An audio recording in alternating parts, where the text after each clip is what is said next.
Now, Glasgow's last Coronation Tram made its last journey back in 1962, but a group of experts and enthusiasts are working hard to restore it. Yeah, we've been to Summerlee, Heritage and Coatbridge to meet some men who are determined that next year Tram 1245 will be the only original tram in the world to be running again.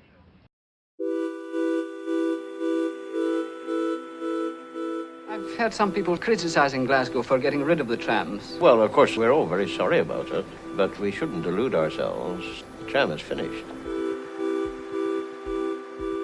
There was 2 seats at the very front there, and we would run up the stairs and try and get those 2 seats right at the very front.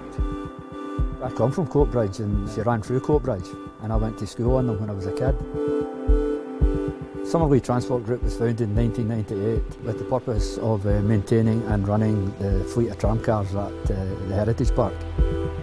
1245 in the last days of Glasgow's trams was basically to bring in all the other trams. It towed them all back to Coplawhill Road. Its last job was actually the park itself, and then they killed the power, and that was Glasgow trams finished.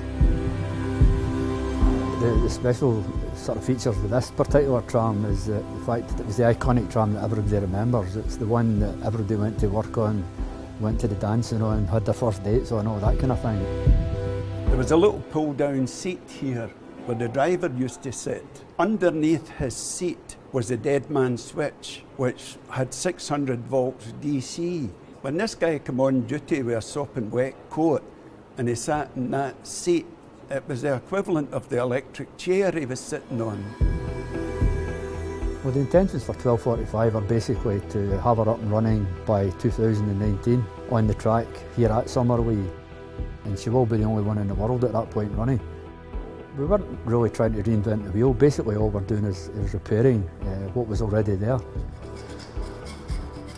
Upstairs was quite utilitarian, simply because most of the smokers came up the stairs.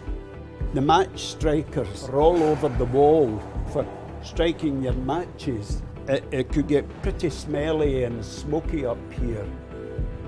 Some of the surprising things that we've come across are the original names of the guys that built it, which are actually marked on the roof. This actually isn't the fella's name, this is telling you where he came from. He was a Glasgow Keeley. In this area here was the resistance box, which was the equivalent of a large electric fire, believe it or not. So the clippies would like to stand there and heat the backside.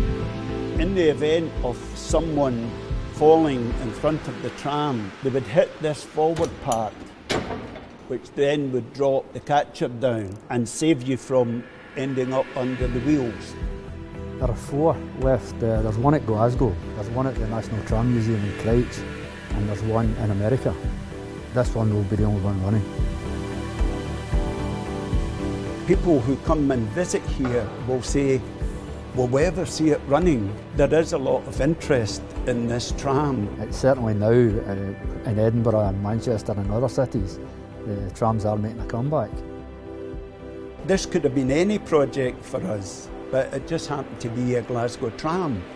And it is a worthwhile project because it will last long after we are.